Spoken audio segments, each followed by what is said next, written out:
I chose to set this text because I felt that it was particularly uh, ironic, um, and I thought that would be a very interesting thing to try to symbolize in the musical material.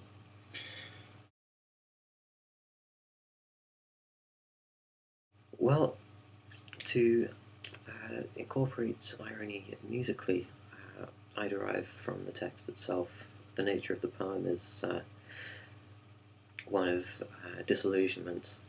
Uh, on the surface, a young girl goes to a church service and finds it very moving and goes to follow the preacher into the vestry afterwards and sees him, unbeknownst to him, reenacting the service with every well-rehearsed gesture, but mute.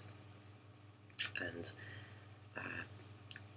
that dramatic form of irony that presents in the poem, obviously you can't symbolize in music, but the contention between the show and the facts, I think you definitely can. It constitutes a binary relationship, essentially, but on a more on a deeper level than that, a more human level than that, you can illustrate the point here that this girl is, supposed to think of this guy as speaking with the voice of God and being inspired by the divine voice, and here he is with no voice. And so to try to bring some of that contention out, I've gone to lengths to present those moments of climactic reverie that you would find in such a service, with very standard major key triumphant harmony. That's the point of the horns in this ensemble, pretty much. They are there for moments of climax, but they re-emerge in two different settings, one to illustrate the climax of the service and once to illustrate the point at which the subject of the poem is forever disenchanted and disillusioned with faith. It's also important to negate those ironic moments of sentimentality as quickly as possible, which I do by corrupting the stability of the harmony. In the writing for strings, at least initially, by the textures that you'll find in the prelude to Lohengrin, Act 1, Wagner, of course.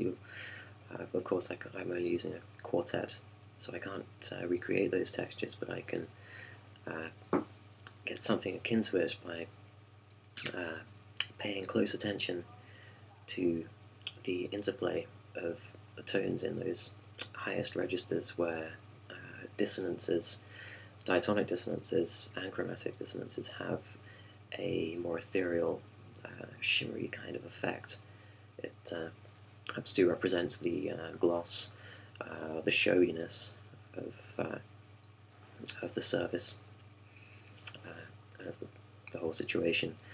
Of course, in Wagner we find it representing much the same ideas, spiritual aspiration. And,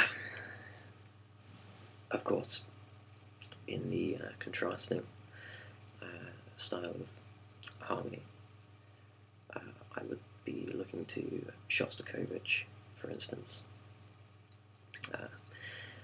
His use of axis tonality, which relies on diminished chords as fundamental structural units, is something that I've taken influence from, though I've, of course, as you'll hear, taken care to maintain sense of tonality, because without a sense of tonality, you've nothing to destabilize. It's only at the end that I have necessarily to eliminate any sense of stability in order to better symbolize the loss of faith.